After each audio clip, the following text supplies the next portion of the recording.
It's a strange thing, isn't it? How much we trust what we think we know about the past. We look at old books and dusty relics and we just assume they tell us the truth. But what if they don't? What if some of the most famous pieces of history are just elaborate lies? People have always been tricky. They've always wanted something: money, fame, power, or maybe just to mess with others. And this desire didn't start yesterday. It goes back thousands of years. Think about it.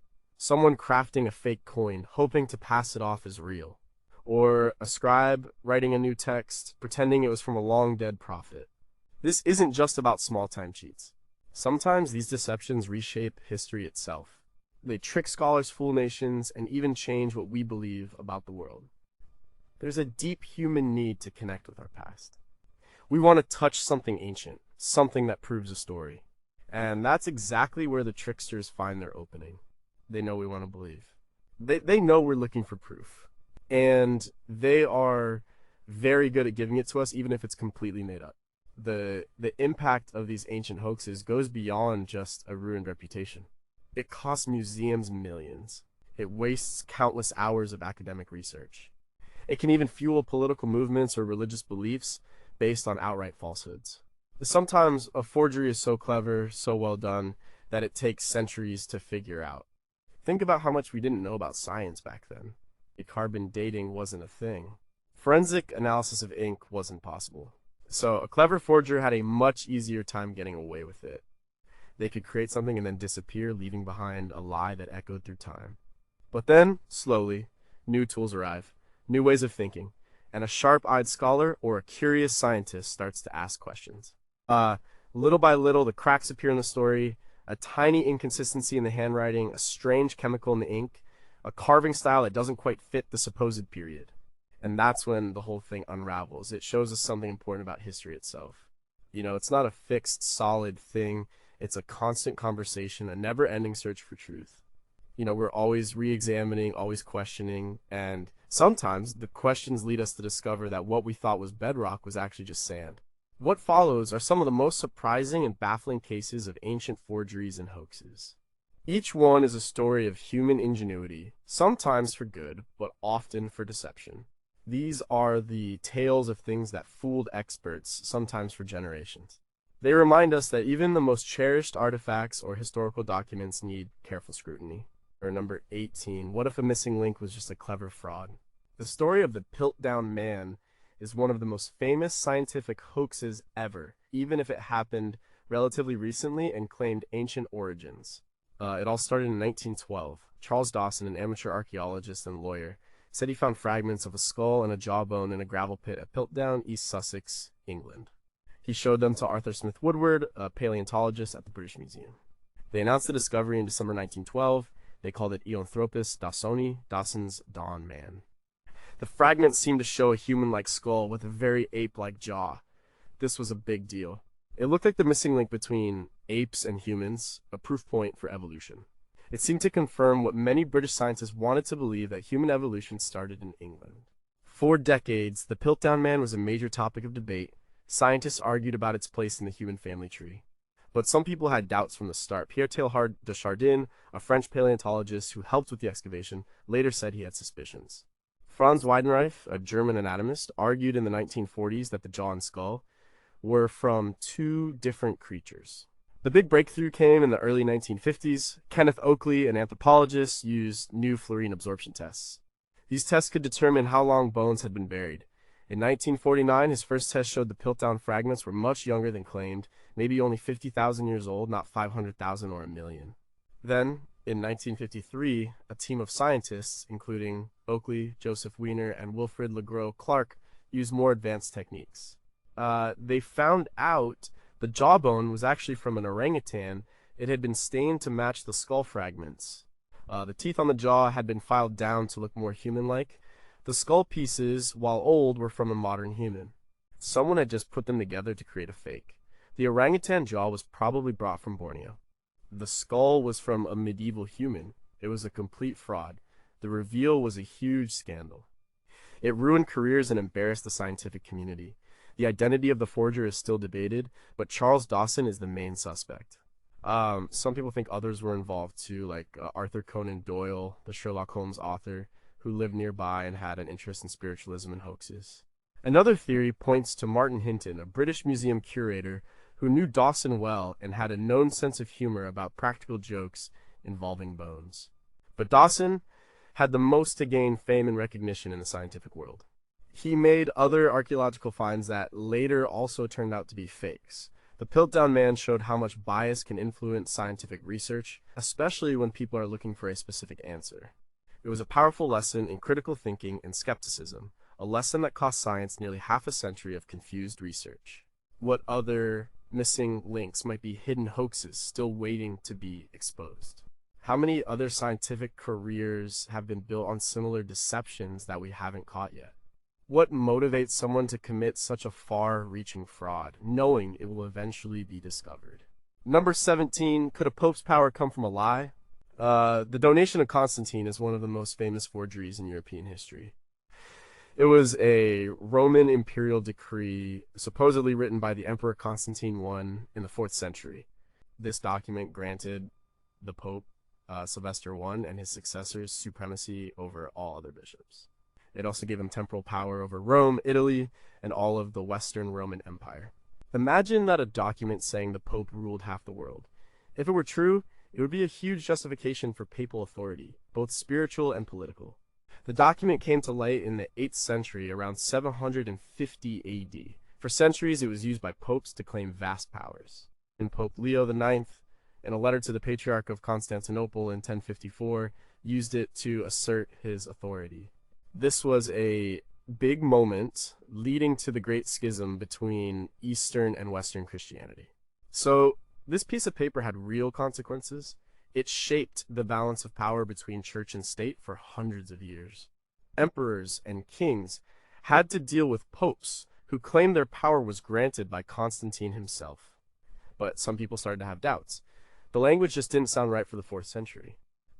There were words and phrases in the document that simply didn't exist back then. Also, the historical events it described didn't quite line up with other records. Nicholas of Cusa, a German cardinal and philosopher, pointed out inconsistencies in the 15th century. He was one of the first to openly question its authenticity. The big unmasking came in 1440. Lorenzo Valla, an Italian Catholic priest and humanist scholar, wrote a detailed treatise called Di Falso Credita et Mentita Constantini Donazione Declamatio Discourse on the Forgery of the Supposed Donation of Constantine. Valla used philology, the study of language in historical and literary texts, to prove it was a fake. He showed that the Latin used in the donation was not the Latin of the 4th century. It was the Latin of the 8th century. He found anachronisms, like the mention of fiefs, a concept that didn't exist in Constantine's time. He also pointed out geographic errors and anachronistic vocabulary like satrap, a Persian term. Vallé's work was revolutionary. It showed that historical documents could be rigorously analyzed and proven false, even if they had been accepted for centuries. His research was a major blow to papal claims of temporal power and a cornerstone of Renaissance humanism. It showed that critical scholarship could challenge even the most powerful institutions. The Catholic Church eventually accepted it was a forgery in the 19th century. But for 700 years, this one document changed history, empowered popes, and shaped the political landscape of Europe.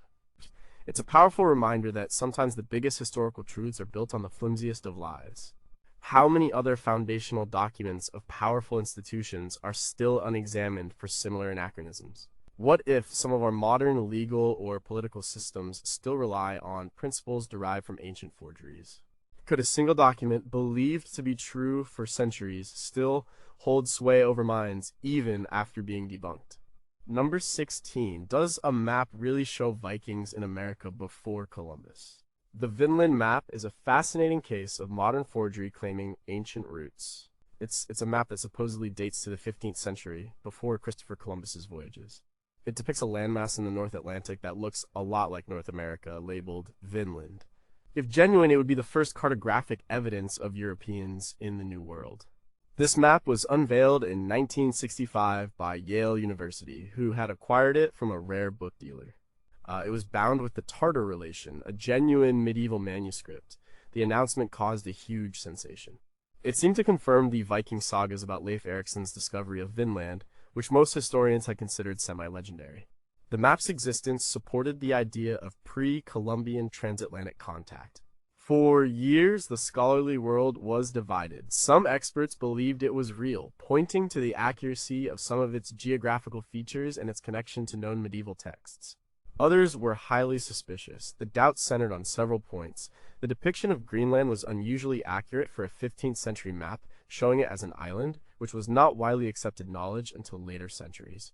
The Latin text on the map also raised some eyebrows, as some of its phrasing seemed unusual for the purported period. The crucial evidence for its forgery came from scientific analysis of the ink. In 1974, tests at the FBI laboratory and other institutions revealed the presence of an anachronistic pigment.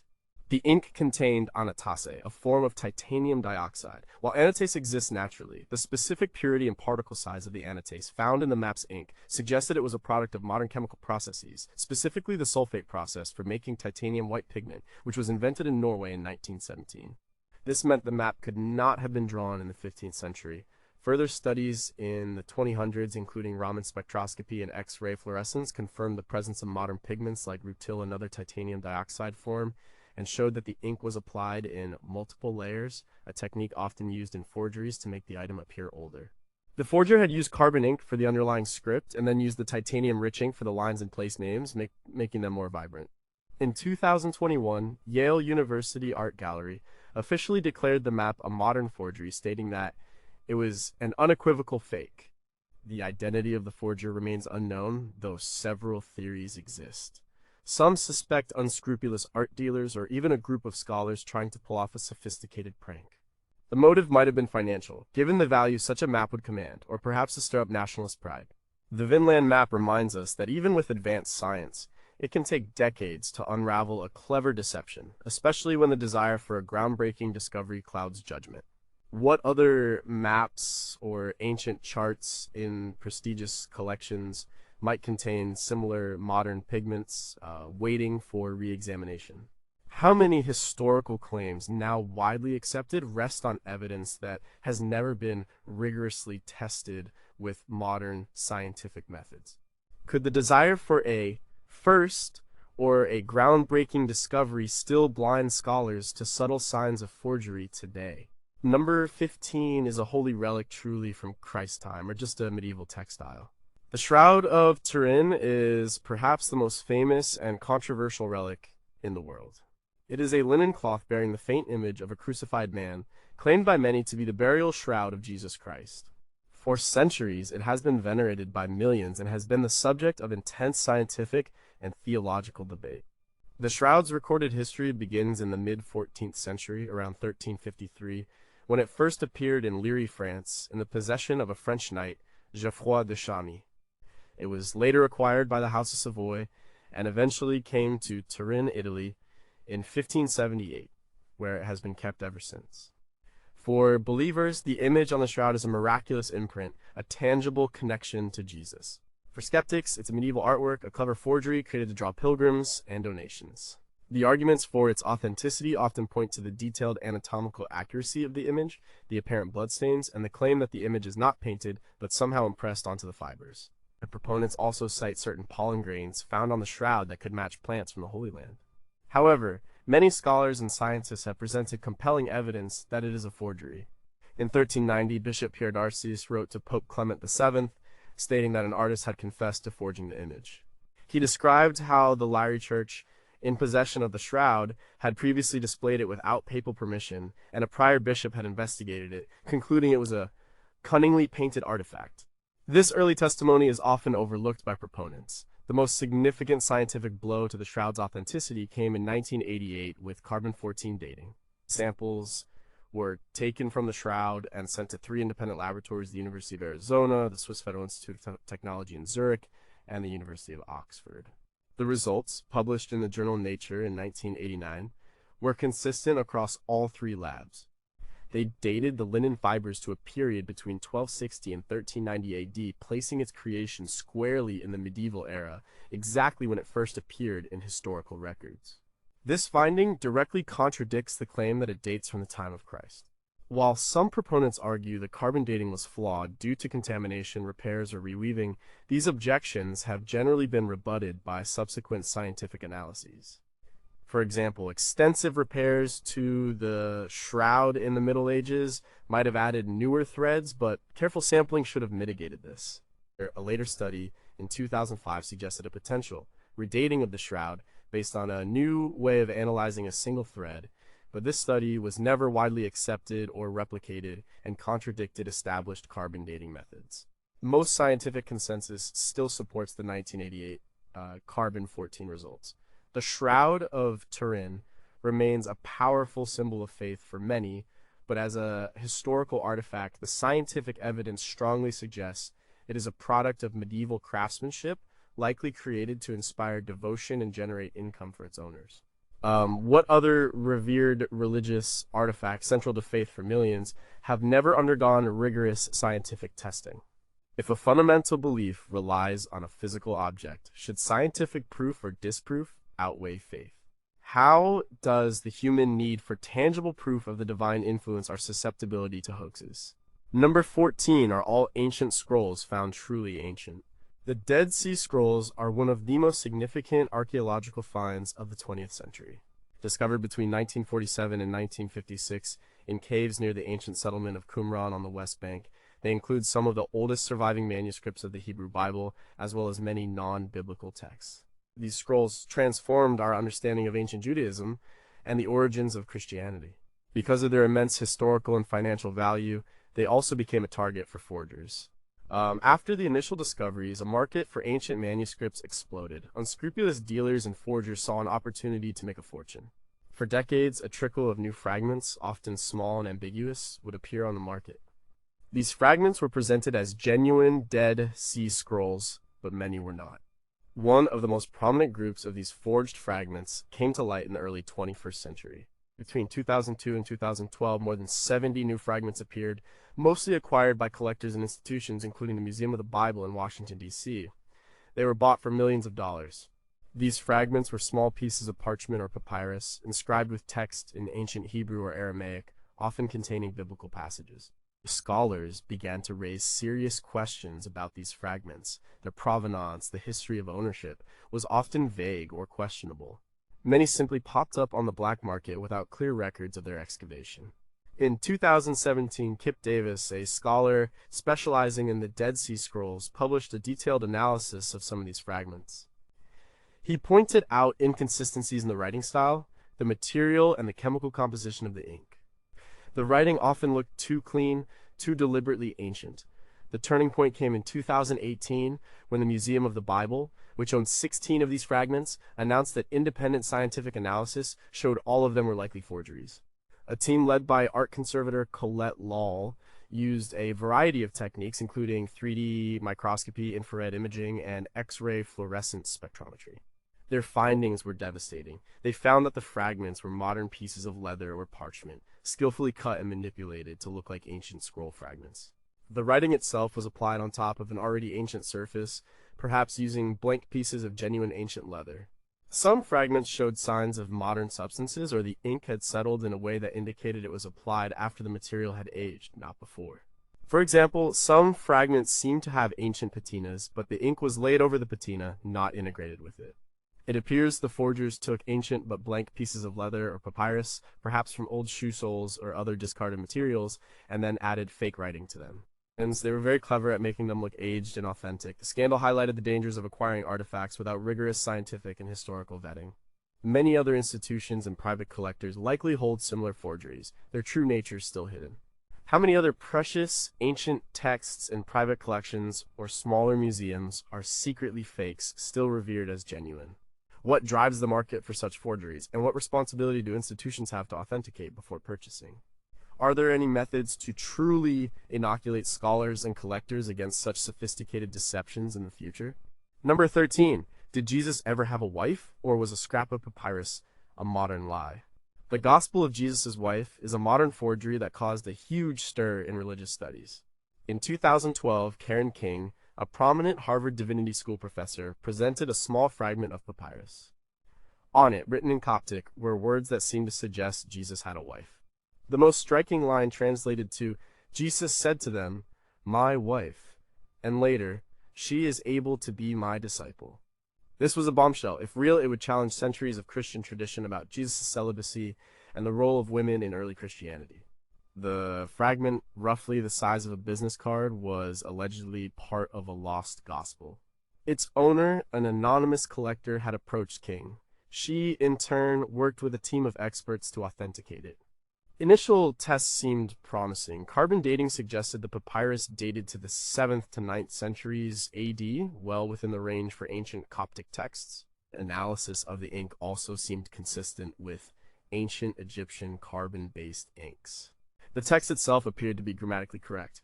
Coptic. The story gained massive international attention, published in the Harvard Theological Review and featured in Smithsonian Magazine. But almost immediately, doubts began to surface. Other Coptic scholars, like Christian Askelin and Roger Bagnall, pointed out linguistic oddities. The Coptic grammar, while largely correct, seemed to be too perfect in places, mimicking a known genuine Coptic text, the Gospel of Thomas, almost too closely in certain phrases. The handwriting, too, drew suspicion. Some described it as clunky or inconsistent with genuine Coptic script from the period. The provenance of the fragment was also extremely vague, which is a major red flag in the world of antiquities. The anonymous owner's story kept changing. The final nail in the coffin came through further scientific analysis and investigative journalism. In 2014, James Yardley, a Columbia University professor, noted in a report that the ink on the fragment appeared to be modern. It seemed the carbon in the ink was not fully integrated into the papyrus fibers, suggesting recent application. A 2015 investigation by Ariel Sabar, published in The Atlantic, uncovered the likely forger Walter Fritz, a German-American former student of Egyptology. Fritz had a history of making and selling fake antiquities, and had a specific interest in Coptic texts. He also had a background in electrical engineering, which could explain how he might have manipulated dating tests. Sabar's investigation showed Fritz had owned the fragment since the early 2000s and had a clear motive for creating a sensational text. It exposed a network of questionable collectors and dealers. While Karen King initially defended the fragment, after the overwhelming evidence against its authenticity and the exposure of Fritz, Harvard Divinity School issued a statement acknowledging it was likely a forgery. The case became a stark reminder of the challenges of authenticating ancient texts and the seductive power of a narrative that confirms deeply held desires, even when the evidence is weak. What other lost gospels or ancient religious texts could be modern fabrications designed to stir controversy or profit? How do institutions balance the excitement of a new discovery with the rigorous skepticism needed to prevent hoaxes? Could the academic world unknowingly foster environments where such forgeries can thrive due to desire for groundbreaking papers? Here's number 12. Did an ossuary really hold the bones of Jesus' brother? The James Ossuary is another high-profile modern forgery that claimed an ancient connection to early Christianity. An ossuary is a stone box used in ancient Jewish burial practices to hold bones. This particular ossuary, made of limestone, came to public attention in 2002. It bore an Aramaic inscription that read, Yaakov bar Yosef Achudi Yeshua, which translates to James, son of Joseph, brother of Jesus. If genuine, it would be the first direct archaeological evidence outside the Bible mentioning Jesus of Nazareth and his family. The ossuary was presented by Oded Golan, a prominent Israeli antiquities collector. He claimed he had owned it since the 1970s. Its sudden appearance, coinciding with the growing interest in biblical archaeology, instantly made it a sensation. Many scholars and religious figures were excited by the prospect of such a tangible link to Jesus. It was even displayed at the Royal Ontario Museum in Canada. However, immediately questions were raised. The inscription itself looked too good to be true. While James, son of Joseph, was a common name, the addition of brother of Jesus was what made it unique and suspiciously perfect. Experts noticed that the patina, the natural discoloration that forms on ancient artifacts, looked inconsistent. Some parts of the inscription seemed to have a different patina than the rest of the stone. The Israel Antiquities Authority, ITAA, launched a major investigation. In 2003, they declared the ossuary a forgery. Their panel of experts found several key pieces of evidence. First, they concluded that the first part of the inscription, James, son of Joseph, was likely ancient and genuine, referring to a different James. But the critical brother of Jesus part was a modern addition. The forger had taken a genuine ancient ossuary with a common inscription and simply added the last three words to make it sensational. The evidence for the forgery centered on microscopic and chemical analysis. Scientists found that the patina in the letters, Aqua de Yeshua, brother of Jesus, was different from the patina in the rest of the inscription. It was softer, newer, and contained modern chemicals and chalk, suggesting it had been artificially created and applied to mimic ancient aging.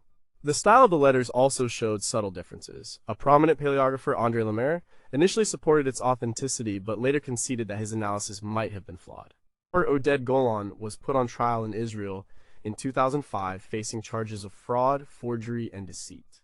The trial lasted for 7 years, involving testimony from numerous experts.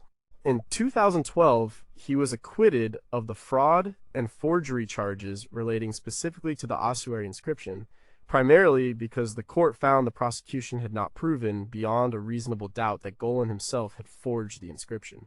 However, he was convicted on other charges related to dealing in fake antiquities. The court's acquittal did not mean the ossuary was deemed authentic, rather. It meant the prosecution could not definitively prove who did the forging. The vast majority of scholars still consider the brother of Jesus part of the inscription to be a modern forgery. What other genuine ancient artifacts might have had their inscriptions tampered with to increase their value or historical significance? How can archaeologists and art dealers protect themselves from sophisticated forgers who use genuine ancient materials as a base for their fakes? Does the desire for sensational proof of biblical figures sometimes outweigh critical judgment in the antiquities market? Number 11. Were strange clay tablets ancient secrets or a farmer's trick? The Glozal tablets represent a long-running and highly controversial archaeological enigma that many scholars now consider a hoax. In 1924, a teenage farmer named Emile Fredin, along with his grandfather, dug up some strange artifacts on their farm near Glozal, a small village in central France. They found human bones, ceramic fragments, glass, polished stones, bone tools, and clay tablets engraved with mysterious symbols. The findings were reported to Dr. Antonin Morlet, a local physician and amateur archaeologist. Morlet quickly became convinced that the site was extremely ancient, dating back to the Neolithic period, New Stone Age, or even earlier, and that the tablets represented an unknown prehistoric writing system. If true, it would fundamentally change our understanding of early human history and the development of writing in Europe. Glozal became, a sensation. People flocked to the site, and the finds were championed by some prominent archaeologists and linguists. Morlet published books and articles vehemently defending the authenticity of the site. But from the beginning, serious doubts emerged. Many professional archaeologists and philologists looked at the artifacts and found them deeply suspicious.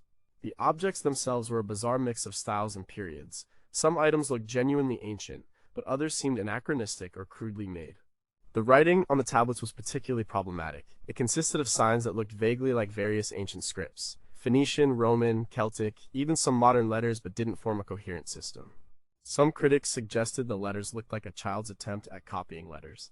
The site itself was also a source of contention. Visitors and experts noted that the finds seemed to appear too conveniently, sometimes just before an important visit. Suspicions grew that new artifacts were being planted by Fredin or Morlet. A heated academic debate, known as the Glozal Affair, raged for decades. It involved international commissions, lawsuits, and accusations of fraud and defamation. In 1927, an international commission examined the finds and concluded they were forgeries. Morlet and Fredin rejected this. Over the years, various scientific tests were applied. Thermoluminescence dating, which can determine when pottery was last fired, was used on some of the ceramic items in the 1970s and early 1980s. These tests yielded conflicting results, with some suggesting genuinely ancient dates and others much more recent ones. This inconsistency further fueled the debate. Some proponents argued that the site might have genuine ancient artifacts mixed with later forgeries, or that it was an ancient site that was salted with additional fakes. However, the overwhelming consensus among mainstream archaeologists today is that the Glozal finds, especially the tablets with inscriptions, are modern forgeries, or at best, a mix of very few genuine items with many fakes. The lack of proper stratigraphic excavation records, the suspicious nature of the discoveries, and the amateurish appearance of much of the writing all point to deception. The motivations behind it are less clear, perhaps a young farmer's prank that got out of hand, or a deliberate attempt by Morlet to achieve fame, or both. The Glozal affair serves as a cautionary tale about the dangers of uncontrolled excavations and the biases that can arise when amateurs attempt to rewrite history. How many other strange archaeological sites, dismissed as hoaxes, might actually contain a kernel of genuine truth among the fakes? Could our current dating technologies sometimes be misled by clever forgers or complex taphonomy, the study of how organisms decay and fossilize? What would it take for a dismissed hoax, like Glozal, to be genuinely reevaluated and accepted by the mainstream? Number 10. Did Norse explorers leave a message in a foreign land? The Kensington runestone is a slab of greywacke stone covered in runes that was purportedly discovered in 1898 by Swedish immigrant farmer Olof Oman in Kensington, Minnesota. The inscription claims that a party of 8 Swedes and 22 Norwegians explored the area in 1362 before Columbus and left the stone to commemorate their journey and warn of impending danger from hostile Native Americans. If authentic, it would be definitive proof of early Norse exploration deep into North America. The discovery immediately generated excitement, especially among Scandinavian communities in America. But it also quickly drew suspicion. Runologists, experts in runic inscriptions, found the language and script of the stone highly problematic. The runes themselves were a mix of different runic alphabets, including some that didn't exist in the 14th century. There were also anachronistic forms, grammatical errors, and modern linguistic features that pointed away from a genuine medieval Norse origin. For example, some characters resembled modern Latin letters rather than ancient runes. The language contained words that were modern Swedish or Norwegian, not Old Norse. Oman himself was suspected. He was known for being a bit of a trickster, and his handwriting was said to resemble some of the runes. He also later admitted to knowing about urns from a book he owned, but he always denied forging the stone, claiming he found it embedded in the roots of a tree. For decades, the debate raged. Proponents argued that the stone's weathering and the difficult circumstances of its discovery supported its authenticity. They pointed to certain linguistic features that, they claimed, could be explained by a secret runic tradition or a specific dialect. Hjalmar Holland, a Norwegian-American historian, was a tireless champion of the runestone for over 50 years, publishing several books and articles defending it. He even tried to connect the inscription to documented expeditions from Norway. However, overwhelming linguistic and historical evidence points to it being a hoax. Most professional runologists and historians consider the Kensington runestone a modern forgery, likely made around the time of its discovery by Oman himself or someone close to him. The most detailed linguistic analyses, like those by Eric Walgren in 1958 and Richard Nielsen in 2013, systematically debunked any claims of medieval authenticity. Nielsen, in particular, showed how the runic forms and vocabulary were consistent with 19th century knowledge of runes and Scandinavian languages, not 14th century. The text also includes the date 1362 in Arabic numerals, which would be highly unusual for a 14th century Norse inscription. The motivations for the forgery are debated. It could have been a prank that got out of hand, a desire for local fame, or an attempt to boost the prestige of Scandinavian immigrants in the U.S. by demonstrating a deeper historical claim to the land. Regardless, the Kensington runestone stands as a powerful example of how compelling a historical proof can be, even when scholarly evidence thoroughly refutes it. It still draws tourists and a small contingent of believers to Minnesota. What other linguistic proofs of ancient contact or exploration might contain hidden anachronisms that we haven't fully recognized? How do cultural pride and national identity sometimes prevent a sober assessment of historical evidence? If a community deeply believes in a fake, does that make its impact on their lives any less real? Number 9. Was the magnificent golden crown from ancient Scythia or a modern workshop? The tiara of Saitaphernes is a stunning example of a late 19th century forgery that fooled the highest echelons of the art world. In 1896, the Louvre Museum in Paris, one of the most prestigious art institutions in the world, acquired a magnificent golden tiara. It was supposedly a treasure from the kingdom of Saitaphernes, a Scythian king who ruled in the Black Sea region in the 3rd century BCE. The tiara was incredibly ornate, covered with intricate scenes of Scythian life, battles, and mythological figures. It was presented as an unparalleled masterpiece of ancient Greek Scythian goldsmithing, a major historical find, and the Louvre paid a hefty sum for it, 200,000 francs, equivalent to several $1 million today. The tiara was an instant sensation. It filled a gap in the museum's collection of ancient goldwork and seemed to confirm historical accounts of Scythian wealth and artistic skill. Art historians and archaeologists praised its beauty and craftsmanship. However, not everyone was convinced.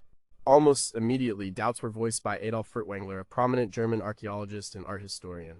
He pointed out stylistic inconsistencies, arguing that the tiara looked too perfect and too Greek for a Scythian piece, showing a blend of styles that didn't quite fit the 3rd century BCE. He also noted that the supposed scenes on the tiara seemed to depict themes that were more in line with what a 19th century artist would imagine rather than genuine ancient motifs. The key to unmasking the forgery came from a different direction entirely. A Russian goldsmith named Israel Ruchamovsky, based in Odessa, read about the tiara in the newspapers.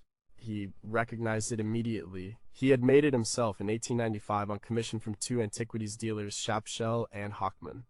They had asked him to create a Scythian-style tiara based on existing archaeological drawings and descriptions, telling him it was a gift for an archaeologist friend. Ruchamovsky even supplied detailed drawings and sketches of his work to prove his claim. The dealers had then aged the tiara artificially, adding patinas and scratches, and fabricated a story about its discovery near Ochakiv, Ukraine. They sold it through a middleman to the Louvre, claiming it was a genuine archaeological find. When Ruchamovsky's claims became public, the Louvre initially refused to believe him, fiercely defending its acquisition. But the evidence, including Ruchamovsky's ability to recreate portions of the tiara and detail its construction, became overwhelming. Eventually, the Louvre had to admit the tiara was a forgery. It was a massive embarrassment for the museum and for the field of art history. The incident highlighted the dangers of the burgeoning antiquities market and the pressure on museums to acquire spectacular pieces, sometimes at the expense of rigorous authentication. The tiara of Saitaphernes now sits in the Louvre, not as a masterpiece of ancient art, but as a monument to one of the most successful art forgeries in history. Ruchamovsky ironically gained international fame for his skill, receiving an award for his artistic talent. How many other masterpieces in major museums might be highly skilled modern forgeries? Yet to be exposed. What responsibility do art dealers and experts have to verify provenance, and how can institutions ensure they are not duped by ambitious sellers? Could the allure of a missing link or a unique masterpiece still override common sense in today's art world? Number 8. Could an ancient chronicle of a lost people be a romantic hoax? The Ura Linda Chronicle is a remarkable 19th century literary hoax that claimed to document the ancient history of the Frisian people of the Netherlands. It appeared in 1867, presented as a handwritten manuscript discovered in a family chest. The text, written in what was claimed to be Old Frisian, depicted a rich and detailed history spanning thousands of years, from 2194 BCE to 803 CE. It described a matriarchal society, powerful priestesses, ancient migrations, and a unique Frisian civilization that supposedly predated and influenced many other European cultures, including the Greeks and Romans. The chronicle's content was wildly sensational. It spoke of a great flood, a goddess named Freya, and a line of wise folk mothers who ruled the Frisian people. It even mentioned a lost continent called Atland Atlantis. The text explicitly claimed that the Frisians were the origin of all white races, a notion that would later appeal to certain nationalist and racist ideologies. The main proponent of the chronicle was Cornelis over de Linden, a ship's carpenter who claimed to have inherited the manuscript.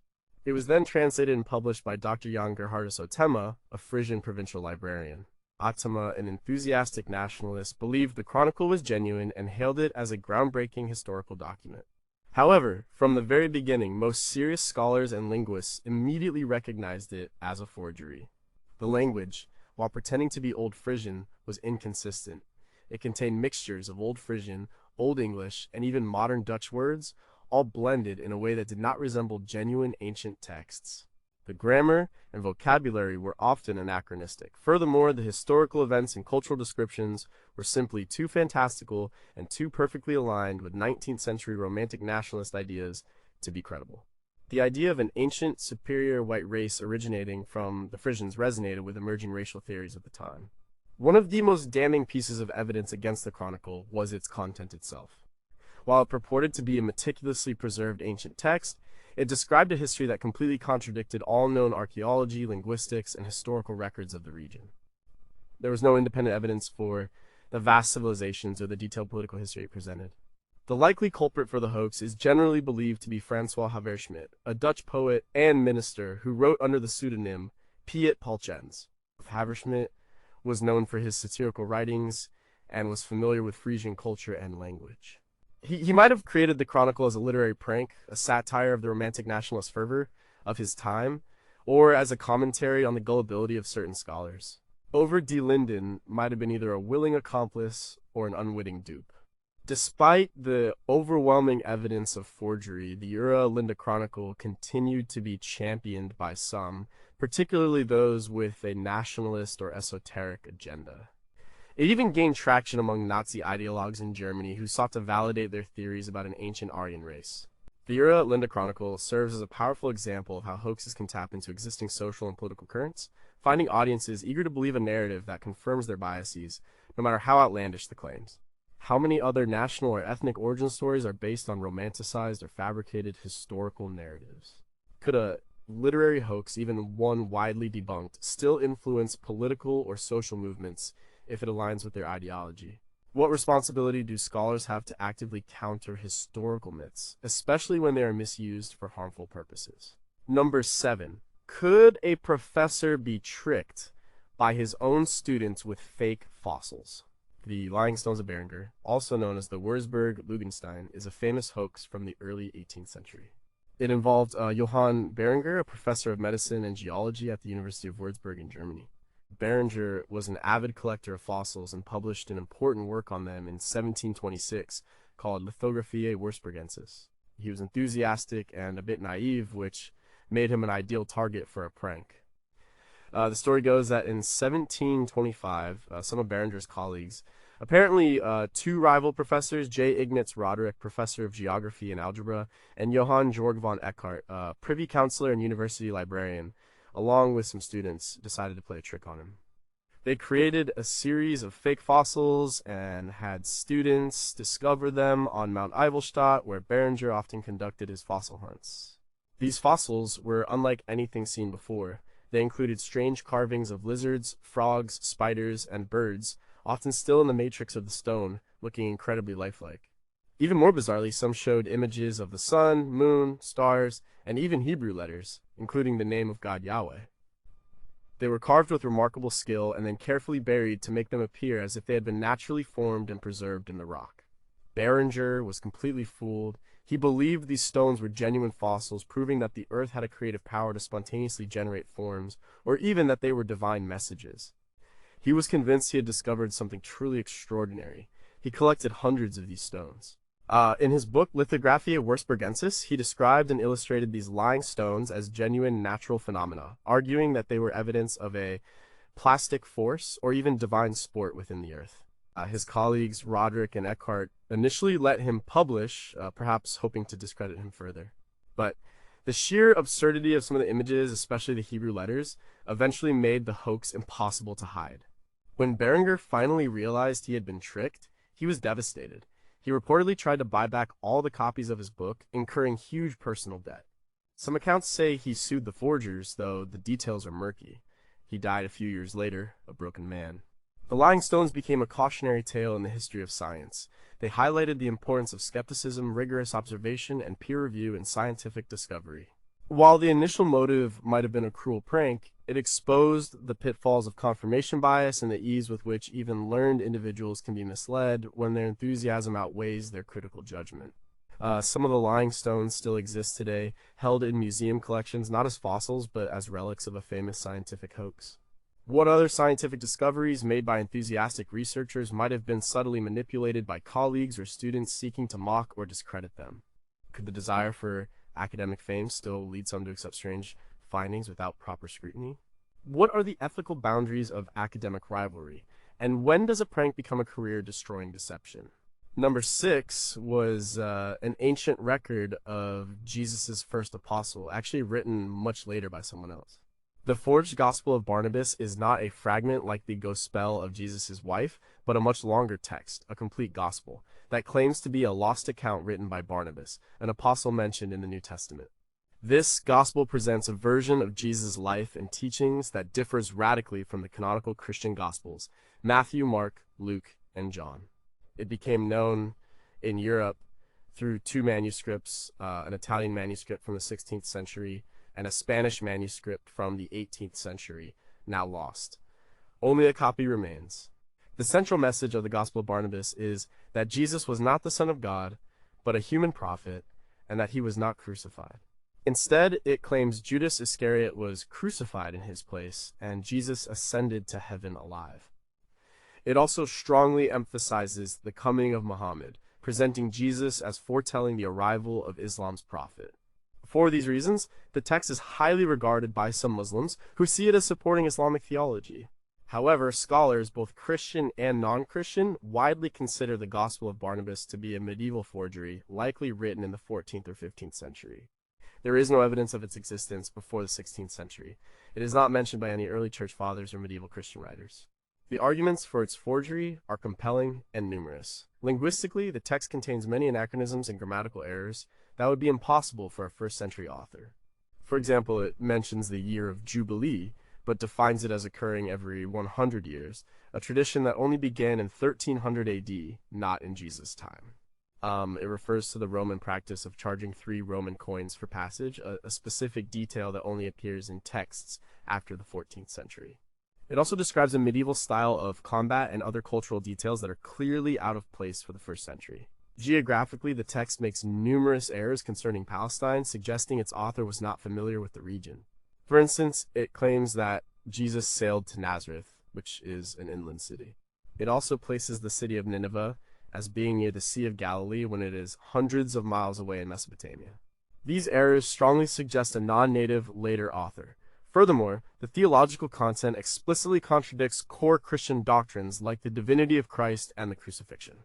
This, combined with the prophecies of Muhammad, strongly suggests an author writing from a later perspective, likely an apostate Christian or a Muslim with knowledge of Christian scriptures, trying to reconcile Christian and Islamic beliefs, or to create a text that validates Islam's claims. The motive for creating such a forgery would have been significant. In the context of medieval religious debates and crusades, a text from a genuine apostle that undermined Christian doctrine and supported Islam would have been a powerful polemical tool. The Gospel of Barnabas, therefore, stands as a prime example of religious forgery, created not for profit, but for ideological or theological reasons, aiming to rewrite history and religious truth. How many other lost gospels or ancient religious texts which challenge established doctrines are still to be critically examined for similar anachronisms? Do modern scholars sometimes avoid robustly debunking religiously sensitive forgeries to avoid controversy?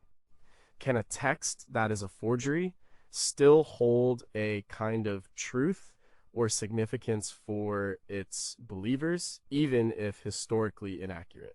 Number 5. Could the power of bishops and popes be built on a collection of fake rules? The false decretals, also known as the pseudo-Isidorian decretals, is a collection of forged documents that profoundly influenced the history of the Catholic Church in the Middle Ages. They appeared in the mid-9th century, around 847 to 852 CE, in the Frankish Empire. This collection claimed to be a comprehensive body of canon law, including decrees from early popes from Clement Y to Gregory I, and rulings from church councils, all dating from the 1st to the 8th centuries.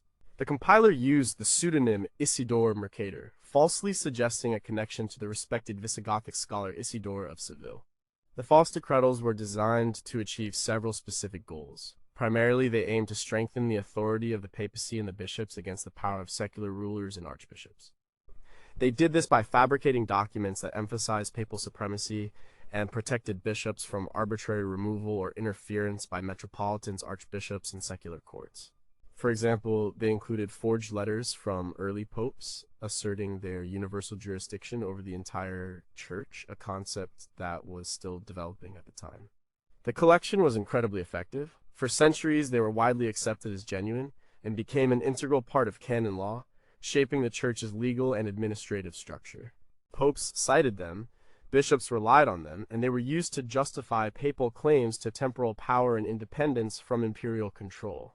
They played a significant role in the investiture controversy of the 11th and 12th centuries, which was a major power struggle between popes and Holy Roman emperors over who could appoint church officials. However, over time, some critical scholars began to notice inconsistencies. In the 15th century, during the Renaissance, Cardinal Nicholas of Cusa, who also questioned the donation of Constantine, and others pointed out that the Latin used in some of the texts was not that of the early Christian era. The historical details also didn't quite fit. The definitive proof of their forgery came during the Protestant Reformation.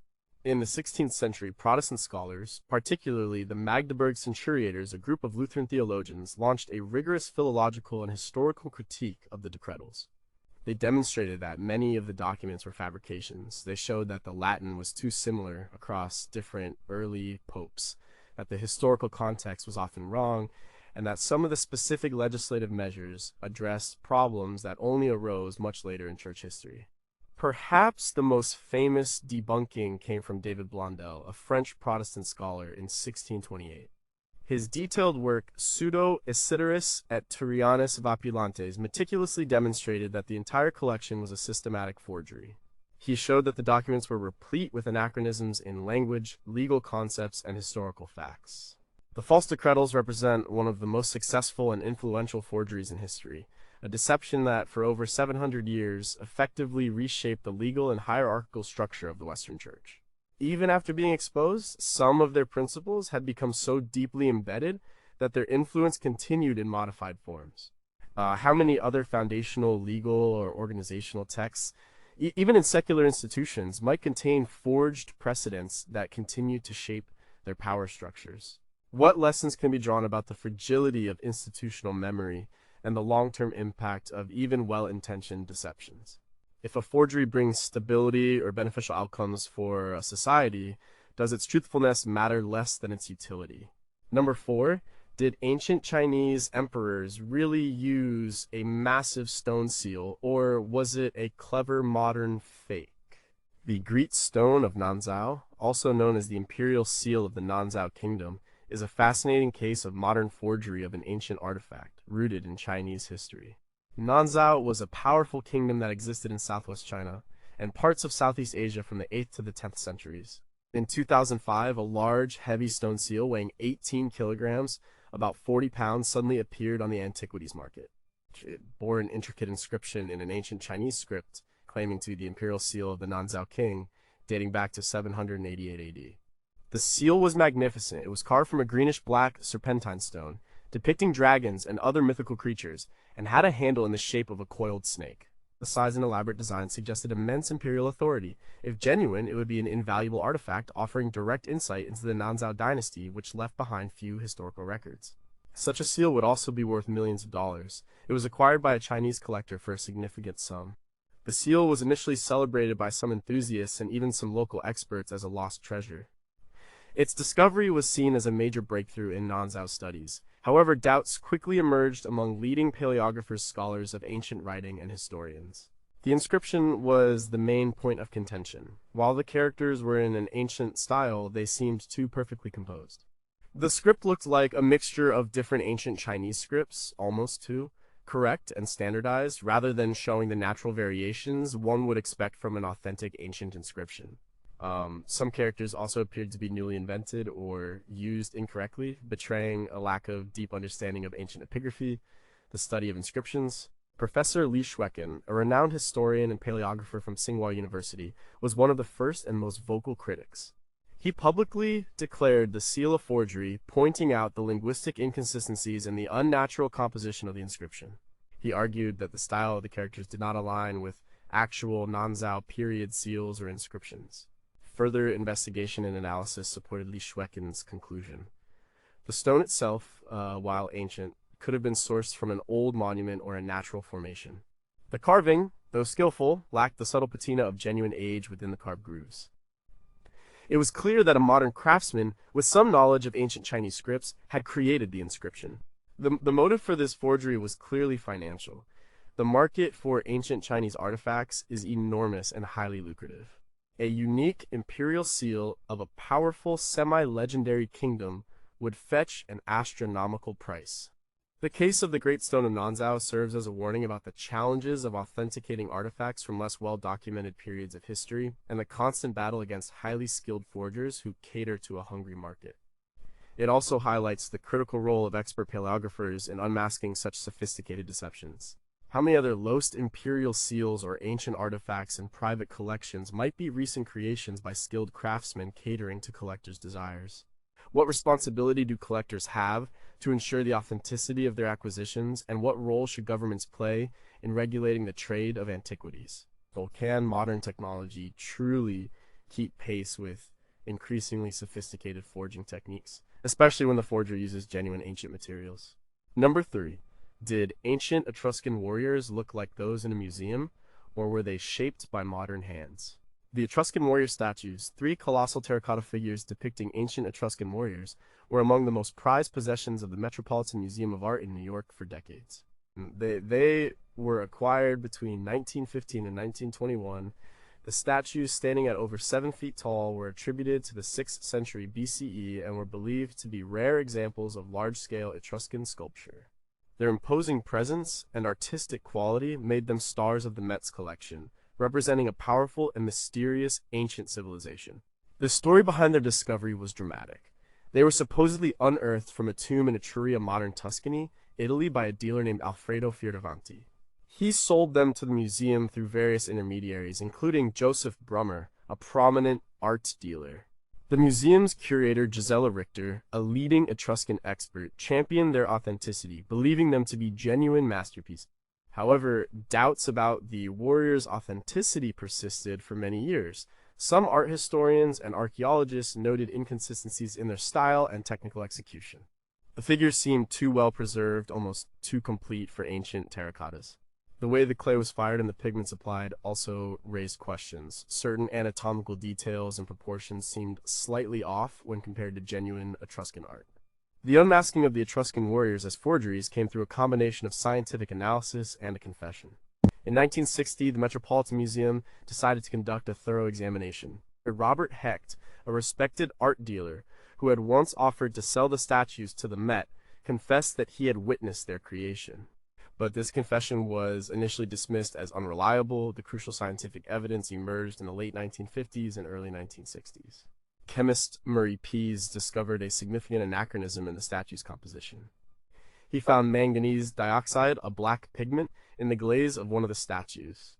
While manganese dioxide was known in antiquity, the specific purity and form found in the glaze was more consistent with modern industrial pigments.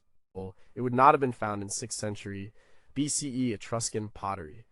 The final, undeniable proof came in 1961 from the forger himself.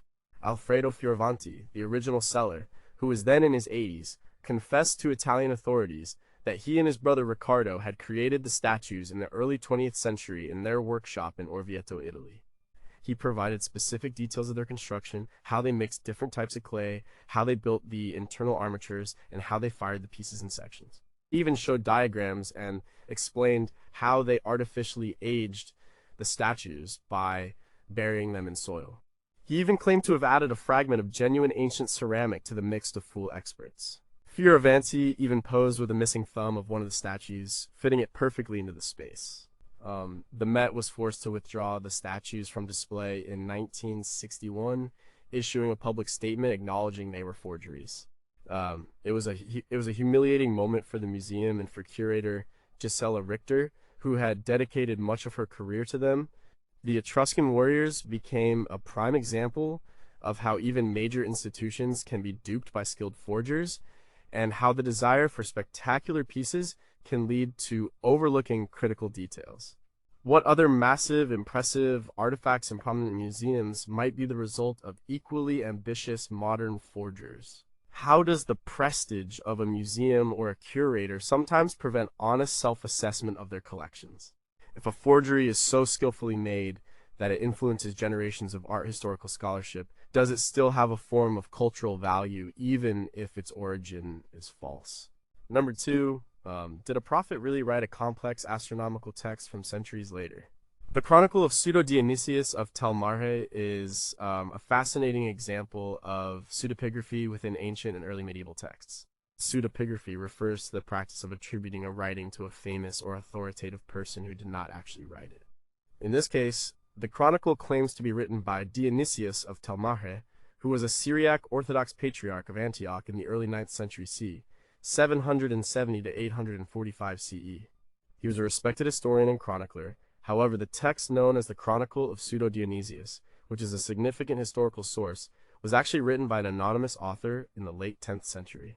The actual Dionysius of Telmare did write a history which covered events up to his own time.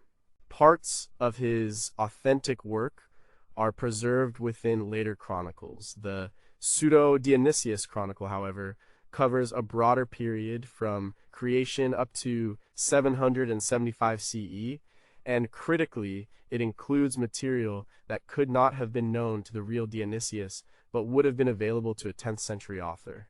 The motivation for pseudepigraphy in ancient and early medieval times was often different from modern forgery. It wasn't always about financial gain or malicious deception. Sometimes it was done to lend authority to a text, to ensure its wider acceptance, or to simply honor a revered figure by writing in their name. In this case, attributing the chronicle to the famous Dionysius would have instantly given it credibility and importance in the Syriac intellectual tradition. The scholars identified the true nature of the Chronicle of Pseudo-Dionysius through careful textual analysis. They compared the content and style of the pseudo-chronicle with what was known of the real Dionysius's writings and the historical context. They noticed that certain theological and historical perspectives reflected a later era. For example, the chronicle's detailed account of the early Islamic conquests, while valuable, also showed signs of being compiled with a longer hindsight than the real Dionysius would have had. Another clue was the use of different sources and the way they were integrated. The anonymous 10th century author compiled material from various earlier historical works, weaving them together into a coherent narrative. While this compilation method was common, the specific choices and the way the narrative flows pointed to a later hand. For example, the inclusion of certain astrological or astronomical calculations within the text, typical of 10th century Syriac scholarship, would have been less likely or differently presented in earlier work. The Chronicle of Pseudo-Dionysius is a valuable historical source, despite its pseudepigraphic nature. It provides important details on the Sasanian Persian Empire, early Byzantine history, and the early Islamic period. It shows that even texts not forged for malicious reasons still required rigorous scrutiny to understand their true origin and context. The act of attributing a text to someone else, even if well-intentioned, fundamentally alters how we interpret its historical value and perspective. What other highly influential ancient or medieval texts foundational to our understanding of a period might be pseudepigraphic, their true authors and intentions still hidden? Does the value of a historical text diminish if we discover its author was not who it claimed to be? How does the cultural practice of attributing texts to revered figures complicate our ability to reconstruct genuine intellectual lineages? Number 1. What would a missing piece of Assyrian history be worth, and who would fake it? The Sargon, the second cylinder inscription, is a prime example of a 19th century archaeological forgery that exploited the intense interest in ancient Mesopotamia. In the late 1800s, European archaeologists were excavating the great cities of Assyria, discovering incredible artifacts and vast libraries of cuneiform tablets. The demand for such objects, especially those that filled gaps in known history, was enormous. This created a fertile ground for unscrupulous dealers and forgers. Sargon II was one of Assyria's most powerful kings, ruling from 722 to 705 BCE. His reign was well documented, but a missing piece of his annals or royal inscriptions would be incredibly valuable. Around 1880, a cuneiform cylinder appeared on the antiquities market. It was a clay cylinder, typical of royal Assyrian inscriptions, and it bore a long cuneiform text. The inscription claimed to be from Sargon II, detailing his campaigns and achievements, and it seemed to provide new, previously unknown historical information. This cylinder was acquired by a major European museum, or perhaps a prominent private collector, the exact details often obscured by the nature of the antiquities trade. Initially, it was hailed as an important discovery. Scholars began to translate and interpret the text, excited by the new insights it offered into Sargon II's reign. However, doubts soon emerged among leading Assyriologists, the scholars who specialized in ancient Mesopotamia. The primary individual to cast suspicion was Jules Oppert, a highly respected French Assyriologist. He found the text to be stylistically inconsistent with genuine Sargon II inscriptions. The language, while using correct cuneiform signs, seemed to contain grammatical errors and unusual phrasing that did not match the sophisticated scribal traditions of the Assyrian court. More critically, Oppert noticed that some of the historical claims in the inscription contradicted known facts about Sargon II's reign from other authenticated texts. A forger, with some knowledge of cuneiform but not a complete mastery of Assyrian history and grammar, could easily make such mistakes. It seemed the forger had cobbled together phrases and historical snippets from genuine inscriptions, but then introduced his own errors and fabrications. The forger's motive would have been purely financial, given the high prices paid for rare cuneiform artifacts. The scientific analysis of the cylinder, if any was done at the time, was rudimentary compared to today's methods. The unmasking largely relied on the expert eyes and linguistic knowledge of scholars like Oppert. He was able to demonstrate through detailed comparisons with numerous other genuine Sargon II inscriptions that the new cylinder was simply too imperfect, too anomalous to be authentic. It was declared a forgery, much to the embarrassment of those who had acquired it. The Sargon II cylinder inscription is a reminder that even in fields where the language cuneiform is extremely complex and few experts exist, forgers will try their luck. It underscores the critical importance of deep linguistic and historical knowledge in authenticating ancient texts, even more so than just verifying the material itself. It also shows how the demand for new history can sometimes lead to accepting things that don't quite fit the broader historical picture. What other cuneiform tablets or ancient inscriptions collected in the fervor of early archaeological discoveries might still harbor subtle textual forgeries yet to be identified? How does the limited number of experts in highly specialized ancient languages affect our vulnerability to sophisticated forgeries?